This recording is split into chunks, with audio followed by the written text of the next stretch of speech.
అతి తక్కువ సమయంలో స్వయం కృషితో చిత్తూరు జిల్లా శ్రీకాళహస్తి రాజకీయాల్లో అంచెలంచెలుగా ఎదిగి కోల ఆనంద్ తనదైన ముద్ర వేసుకున్నారు.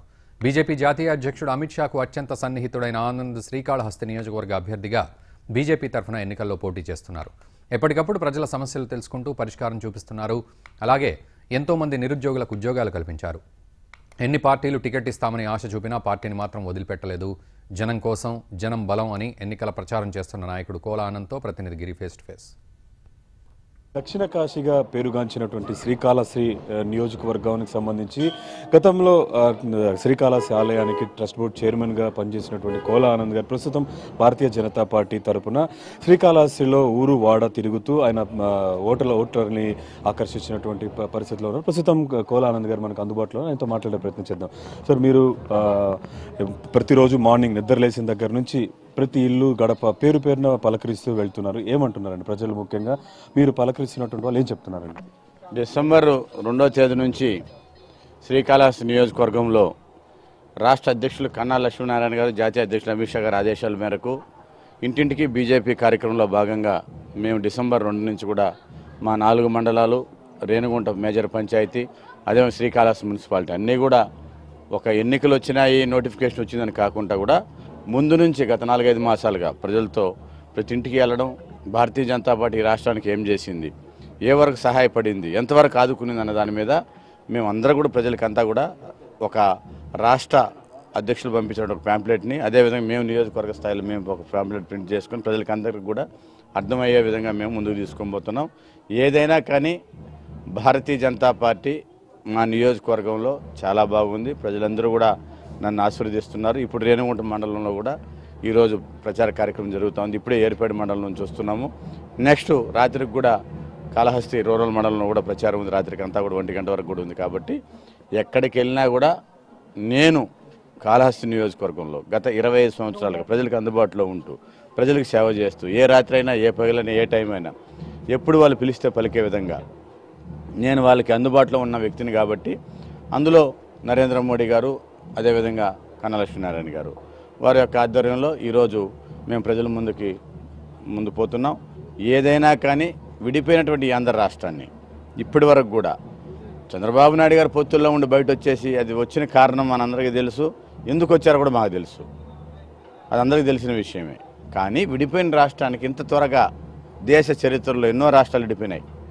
ఏ రాష్ట్రం కూడా ఇది ఆదుకున్న పరిస్థితి లేదు. ఈ ఒక్క ఆంధ్ర రాష్ట్రాన్ని మాత్రం చెప్పిన దానికంటే ఎక్కువ, వాళ్ళు ప్రకటించిన దానికంటే ఎక్కువ విభజన చట్టంలో ఉన్నటువంటి హామీలన్నీ కూడా ఎక్కువగా నెరవేరుస్తాయి. విభజన చట్టంలో ఏముంది హామీ? 10 ఏళ్ళు ఉంది. 10 ఏళ్ళు అభివృద్ధి చేసుకోమనింది. ఆయన సంవత్సరం రోజులకంతా వచ్చేసి విజయవాడలో ఉన్న కృష్ణానది ఒడ్డుని జరిపినాడు, భయపడిపోయి అక్కడ ఉంటే కేసీఆర్ అరెస్ట్ చేస్తాడని.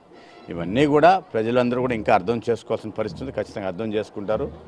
భారతీయ జనతా పార్టీ అద్భుతంగా మాకు రెస్పాన్స్ ఉంది. మాకు ఉన్నటువంటి మండల అధ్యక్షులు కావచ్చు, వాళ్ళు నాయకత్వం అందరూ కూడా ఇటు మహిళా మోర్చా కావచ్చు, యువ మోర్చా కావచ్చు, భారతీయ జనతా పార్టీ అధ్యక్షులు అందరూ కూడా పూర్తిగా అన్ని మోర్చా సంబంధించి ఎన్నికల్లో పనిచేస్తున్నారు. సార్, మీరు కాళహస్తికి సంబంధించి ఒక చిన్న వయసులోనే మీరు ఎవరూ లేనటువంటి విధంగా మీరు రాజకీయాల్లోకి వచ్చారు. అదేవిధంగా పదవులు కూడా అలంకరించారు. అయితే ఇప్పుడు మీరు కాళహస్తి నియోజకవర్గానికి సంబంధించి చాలా పెద్ద బాధ్యత తీసుకొని ఎంత మీరు శ్రమించినప్పటికీ ప్రజల్లో నుంచి ఎలాంటి రెస్పాన్స్ వస్తుంది? మీ విజన్ ఎట్లా ఉందండి కాళహస్తి?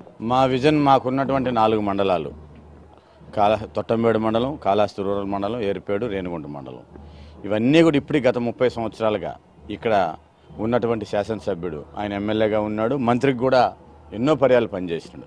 ఆయన కూడా ప్రజలకు అందుబాటులో లేకుంటున్నాడు పరిస్థితి. హైదరాబాద్లో ఉండడం, ఇక్కడ అలా కాదు పరిస్థితి. ఇప్పుడు నిత్యం ప్రజలు చాలా ఒక నాయకుడి నుంచి, ఒక ఎమ్మెల్యే స్థాయి నుంచి, ఒక మంత్రి స్థాయి నుంచి ఎక్కువ కోరుకుంటున్నారు. ప్రజలకు అందుబాటులో ఉండే వ్యక్తిని కోరుకుంటున్నారు. ఎప్పుడో చుట్టపు మర్యాదలాగా రావడం, వెళ్ళిపోవడం, అది కాదు ఇప్పుడు ఉన్న పరిస్థితి. ఏదైనా కానీ మా నియోజకవర్గంలో ఉన్న సమస్యలు చాలా ఎక్కువ ఉన్నాయి. అన్నీ కూడా నాకు క్షుణ్ణంగా తెలిసినటువంటి వ్యక్తిని. మరి అదేవిధంగా ఇంకో పార్టీ వ్యక్తి, వైసీపీ నుంచి పోటీ చేస్తున్నటువంటి వ్యక్తి, అతను కూడా బెంగళూరు నుంచి దిగుమతి అయినటువంటి వ్యక్తి, అతను కూడా కాళహస్తి నియోజకవర్గానికి, కాళహస్తి రాజకీయానికి సంబంధం లేనటువంటి వ్యక్తి, ప్రజలకు అందుబాటులో ఇప్పటి వరకు కూడా ఒక్కరికంటే ఒకరు సహాయపడినటువంటి వ్యక్తి. వారు స్వార్థం కోసం ఎమ్మెల్యేలు కావాలనుకుంటారు తప్ప ప్రజలకు ఉపయోగపడే విధంగా, ప్రజలకు సేవ చేసే విధంగా, ప్రజలకు అందుబాటులో ఉండే విధంగా ఎమ్మెల్యేలు కావాలని కోరుకోవడం లేదు. దిగుమతి అయిన 3 పార్టీలకి నేను అదే చెప్తున్నాను. నేను అయ్యా, మీరు ఏ రోజు ప్రజాసేవలో ఉన్నారు? కనీసం వార్డు మెంబర్గానే గెలిచినారా? ప్రజల గురించి మీకు ఏ ఏ ఏ ఏ రకమైనటువంటి అవగాహన ఉంది? ఏదో ఎన్నికలు వచ్చినాయి, 5 ఏళ్ళకి ఒకసారి దిగుమతి అయినామా, ఓడిపోయినామా, వెళ్ళిపోయినామా కాదు. ప్రజలతో ఉండాలా, సేవ చేయాలా, ఎమ్మెల్యే అయిపోవాలని ఆత్రం వద్దు. దీనికి నేను కూడా నా రాజకీయ జీవితంలో మీరు అన్నట్టు చాలామంది ఎమ్మెల్యేలని, మంత్రులని, ముఖ్యమంత్రులను చూసిన వ్యక్తిని నేను. ఇప్పుడు ప్రధానమంత్రితో అతి దగ్గరగా ఉన్నటువంటి వ్యక్తిని. ఇవన్నీ కూడా చూసాము. 33 సంవత్సరాల కాళహస్తి దేవస్థానం చైర్మన్గా పనిచేసిన నేను, అది చిన్న వయసులో. మరి ఆలయాన్ని అంతకుముందు కూడా చైర్మన్లు ఉన్నారు, అంతకుముందు కూడా ఆలయం ఉంది. ఎవరు చేయనట్టు అభివృద్ధి, కొన్ని వేల మందికి ఉద్యోగ అవకాశం కల్పించాం. అదేవిధంగా ఆలయ అభివృద్ధిని ఎక్కడో ఉన్నటువంటి ఈరోజు 100-150 కోట్లకు వచ్చేసింది మా ఆలయ అభివృద్ధి ఆదాయం పరంగా అన్నీ కూడా. మరి అదేవిధంగా వస్తున్నటువంటి భక్తులకు అన్ని సౌకర్యాలు కల్పిస్తూ ఎవరు కూడా ఎలాంటి ఇబ్బంది లేకుండా ఆ రకంగా పనిచేసుకొని ముందుకు పోతున్నాం. అందుకే ఈరోజు భారతీయ జనతా పార్టీ నా మీద ఒక నమ్మకంతో ఈరోజు జాతీయ అధ్యక్షులు, రాష్ట్ర అధ్యక్షులు కన్నా లక్ష్మణ్ గారు ఒక బాధ్యతగా నన్ను ఎమ్మెల్యేగా ఇక్కడ నిలబెట్టడం, వారు నాకు బీఫామ్ ఇవ్వడం, నేను పోటీ చేయడం, ప్రజలందరూ కూడా మంచి రెస్పాన్స్ నాకు దొరుకుతుందని చెప్పి నేను తెలియజేస్తున్నాను. ప్రజానాయకుడు కోలా ఆనంద్ మాటల్లో విన్నాము. స్థానికంగా ఉన్నటువంటి తాను లోకల్ అని చెప్పి తన మొబైల్ నంబర్ ప్రతి ఒక్క కార్యకర్త కావచ్చు స్థానికుల్లో ఉందని చెప్పి ఎవరు కాల్ చేసినా నిమిషాల్లో అందుబాటులో ఉంటానని చెప్పి ఆయన ఓపెన్ గా చెప్తున్నటువంటి పరిస్థితి. ఇదే విధంగానే ఊరు వాడా తిరుగుతూ ప్రతి గడపకి ఆయన వెళుతూ తన అభివృద్ధి, తాను అధికారంలో ఉన్నా లేకపోయినా కేంద్రంలో ఎవరైతే ఉంటారో వాళ్ళ అండదండలు తనకి పుష్కలంగా ఉందని చెప్పి స్థానికంగా ఉన్నటువంటి శ్రీకాళహస్తి నియోజకవర్గాన్ని దేశ స్థాయిలో నిలబెడతానని చెప్పి ఆయన పబ్లిక్ ని చెప్తూ వాళ్ళ దగ్గర ఓట్లు అభ్యర్థిస్తున్నటువంటి పరిస్థితి ప్రస్తుతం శ్రీకాళహస్తి నియోజకవర్గంలో ఉంది. కెమెరామెన్ గిరినాథ్ గిరి, భారత్ టుడే, శ్రీకాళహస్తి నియోజకవర్గం.